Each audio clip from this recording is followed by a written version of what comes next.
sarcastic, controversial, hilarious. There are those who think Norm Macdonald isn't funny. Let's just go on to the next question. And you're supposed to be funny. Let's get on to it. I thought it was a matter of record. Shut up! Shut up! Norm! What? Okay, listen, Norm, listen. Not only have you annoyed us. When I was younger, I never really understood the appeal. I used to wonder, how was he showered with such unanimous praise?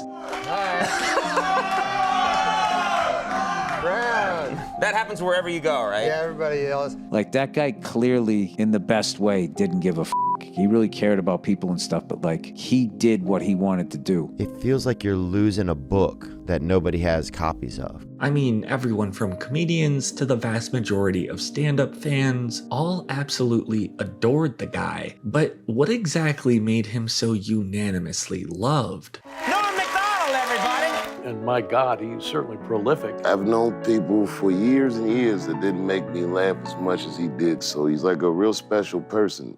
I thought about the comedy scene as it stands today. There are those who parade themselves as the leaders, those pioneering a new generation of comics, the ones fighting back against the boogeyman of cancel culture, bravely pushing truth over censorship. Yet there are times when this narrative can seem entirely self-righteous. And it's also small, because there's so few of us. And worldwide, there's maybe 500 of us on the planet. You know, you got to be real generous and say 500 because it's really probably about 250. Right.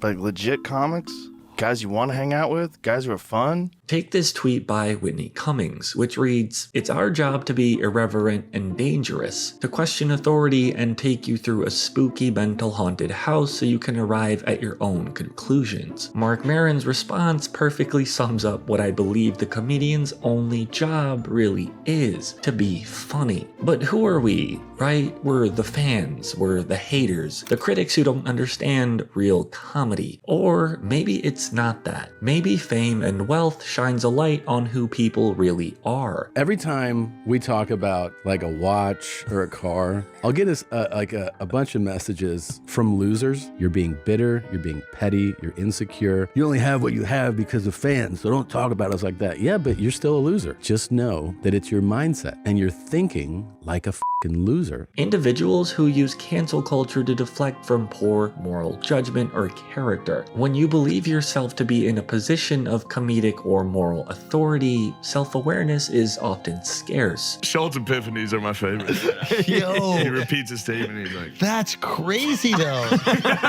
Is it safe to say that you haven't made it until you've got like highly produced, like YouTube hit piece videos made about you? yeah, that's the move, man. It sucks. It sucks. Those videos suck. You're convinced that the majority of criticism is cloaked in pent-up jealousy. Surely it's not my material that isn't funny. Everyone else just doesn't understand the bit. And he goes, well, it wouldn't bother you if it wasn't true. He's like, people call you a hack. Does that bother you? I go, oh, no, absolutely not. I'm not a hack. I'm a really talented comic. A lot of the comedians are missing the one major key that allows them to resonate with the average person, and that is humility. I feel some comedians, their goal is to be smart, and the funny is like a collateral thing. Play the dumb guy, play the everyman. Nobody likes a guy smarter than them, but I only want to do stand-up in clubs. I do not like theaters. To me, it's a small man on a big stage, and I can't fill that space. I'm not Robin Williams, I'm not Gallagher, you know? The most important thing in live performance is interacting with the audience. I always talk to the audience now because, you know, they can see my specials, but if they see live, they want interaction. Now, it's not all comics who develop crazy egos and begin to lecture you like they're the protagonist of stand-up. And there's a very specific mindset that takes place. When I'm in front of the keyboard, I can just zone in on the page and I'm thinking about every word. As you're writing each individual word, you're pausing in time. Yeah. There are those who just want to laugh and tell jokes, which at its core is the whole point. Some of the best jokes are the most relatable, but as some comedians get bigger, they forget how to connect with people whose yearly income isn't in the 7 figures. It's to make it somebody else's responsibility. I don't know, just telling somebody to do something feels so uncomfortable. What? Yeah, I know. You guys don't have to laugh. Do you pay them to? Well, they laugh when they want. What's so funny? You like telling people what to do. Okay, there you go.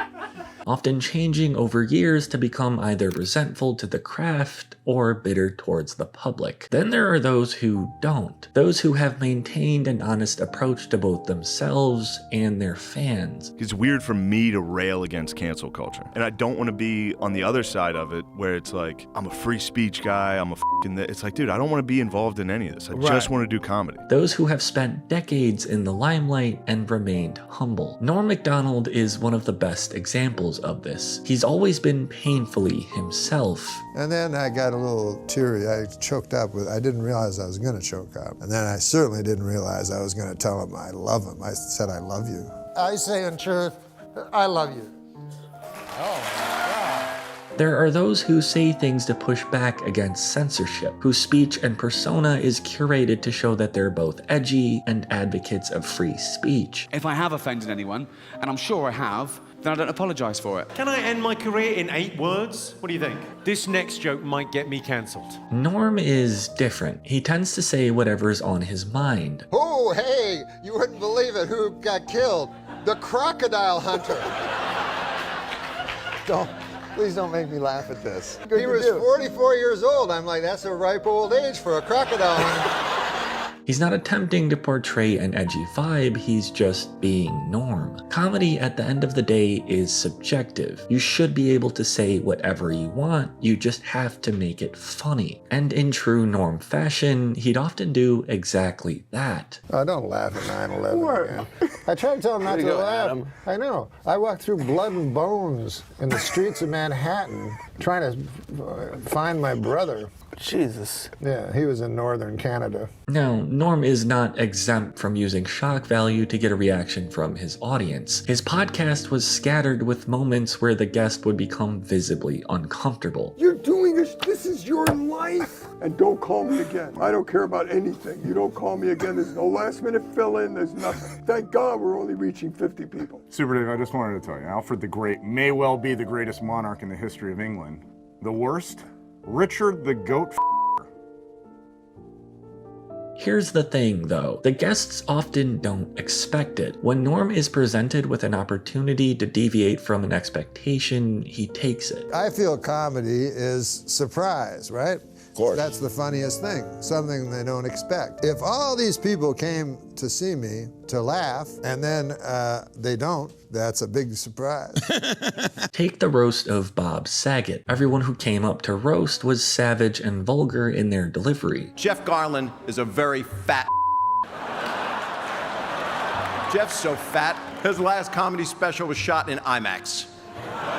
He has 2 daughters in college and 3 girlfriends in high school. These were personal and brutal takedowns that aimed at upsetting the targets. Norm's delivery, however, was a bit different. She may be a vegetarian, but she's still full of baloney in my book. No, but Bob has a beautiful face, like a flower. Yeah, cauliflower. Even when prompted by Bob Saget to do the show, it didn't feel right insulting a friend. Because it was a roast for Bob Saget, right? Who's a friend of mine. Yeah. I guess I don't like roasts. And although the crowd wasn't entirely on board, other comics certainly were. I mean, what were you thinking? Because it got very popular, and everyone thought it was so it was like they put it was like genius. But Norm rarely pulls punches when he feels like it's deserved. He spent 5 seasons on SNL and was the host of the famed segment The Weekend Update. His favorite topic seemed to be that of the controversial O.J. Simpson. Police have released this sketch and would like to hear from anyone who has seen it. This week at the O.J. Simpson trial, the infamous bloody glove was finally introduced into evidence, and O.J. didn't help his case any by blurting out, "There it is, I've been looking all over for that thing." Now, while the audience loved it, the executives at NBC did not. So in '97 and halfway through the season, he was fired from the show. Even when discussing it on Letterman, he still made light of the whole situation. I'm firing you there from the show, and then I said, "Oh, that's not good." And then I said, "Why is that now?" And he goes, "Oh, you're not funny." I said, "Oh, Lord, that's even worse news, Instead of ranting like what was expected, he stuck to subverting the audience's expectations. I started to think about it, and plus I drank a lot of whiskey. But then the next day I sobered up and I remembered, that I still had some whiskey left. He rarely spoke ill of the company and the unfortunate way he was fired. And so, just a year and a half later, they'd let him back on, but this time as the host. How did I go in a year and a half from being not funny enough to be even allowed in the building to being so funny that I'm now hosting the show? Unknown to NBC at the time, Norm would use this opportunity to take every bit of frustration he had and channel it within one of the most infamous monologues in the show's history. Then it occurred to me, I haven't gotten funnier. The show has gotten really bad. Now, not every Norm joke or delivery is as controversial as the last. Be it dirty or clean, he tends to gravitate towards what makes him laugh, trusting his own judgment without needing to pander to a narrative or expectation. One of his most famous bits was the moth joke he told on Conan. A moth goes into a podiatrist's office, right? You are correct. Now, Norm is a bit of a trickster. He seems to nonsensically ramble on and on about the life of this moth. And the moth says, what's the problem? Where do I begin, man? His struggles and personal problems, and how its life is essentially ruined. But I don't know. I wake up in a malaise and I walk here and there. To the point where the crowd and even Conan is growing restless. He says, Doc. Then, after a full minute of rambling, comes the punchline. You should be seeing a psychiatrist. Why on earth did you come here? And then the moth said, because the light was on. It has absolutely nothing to do with most of the joke. Norm just thought it would be funny to bait everyone into this intense anticipation and deliver a punchline irrelevant to the entire last minute. He's a master at subverting your expectations, even to a point where, to some people, it's hard to tell when he's being serious and when he's doing a bit. You never knew he was setting something up or not. We were just hanging out and all of a sudden it'd be like this punchline out of nowhere. But Norm isn't just known for his comedy. He's also a deeply empathetic individual. A lot of comedians were often the class clown and used comedy to cope with the traumas of their life experience. Norm was well adept at coping with existential dread. I've seen more sunsets than I'm going to see. Let's be honest. Are you having a crisis about mortality and stuff? Well, because I've heard you've been comfort eating. That's not good. I have had for a while. I've worried about, yes, mortality. But who hasn't, right? This emotional turmoil, paired with decades of introspection, has given him a near unparalleled amount of wisdom. Like my worst moments in life is when I get up late at night and go in the bathroom and turn the light on and look into my own eyes. You try to keep it at bay. You try to keep all those thoughts at bay. You don't want to get to the point where something happens and you're like, why did I spend all that time thinking about death when I had life?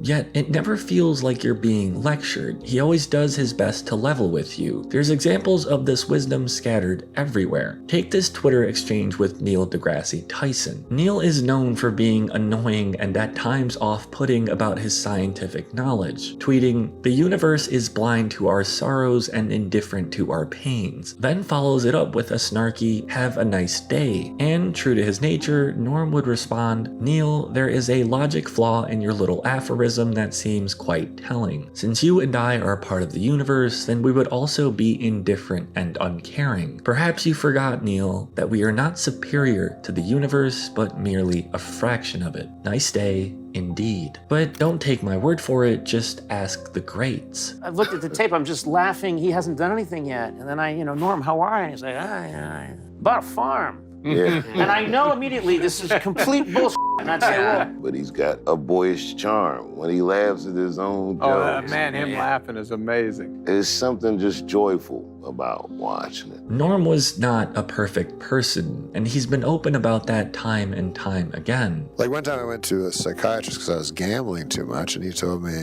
you do that to avoid life. And then that was my argument, was you live life to avoid life. However, he never frames his habits as beneficial, but rather a cautionary tale. He knows that he's human at the end of the day, and operated with reason and an incredibly intense love. So much so that that when he was dying of cancer, he kept it all a secret. I got slightly angry because during the thing, he would set up dinners with me and he would keep canceling. He didn't want people to know, to be pained by constant worry for his well-being. See, in the old days, a man could just get sick and die, you know? Now, they have to wage a battle. He opted to preserve the peace of mind for those he loved and dealt with it in silence. He lost his battle. What a loser that guy was. Last thing he did was lose. So when I first came across Norm Macdonald, I didn't get it. I didn't understand why so many comedians would sing his praises, why so many stand-up fans would have jumped at the chance to meet him, why a man who never hit the same mainstream success as a Dave Chappelle or Bill Burr could be so widely effective. When my dad died, I had to do a movie with Norm, and I tried everything to get out of that movie because I was inconsolable. And I couldn't get out of it. And working with him was the greatest thing that ever happened to me. It was like he was the right guy at the right time. Did he talk to you about your dad a lot? Or what did he do? Never came up. He just made me laugh. Then you watch, and you listen, and you realize that Norm lived a life entirely in service of his craft and those he loved. A guy who didn't really care whether or not people liked him. He just didn't care if he was bombing. If he thought the jokes were good, he had exactly as much fun telling them to a dead audience than to one who appreciated them. When you were watching him tell these jokes that you thought were great and no one in the room thought was good, you were on the inside with him. Whether or not the world was really indifferent to his sorrows, whether people approved of his opinions or his lifestyle, Norm just wanted to do comedy. And if you ask those he loves and who loved him, they'll tell you he was one of the best there ever was.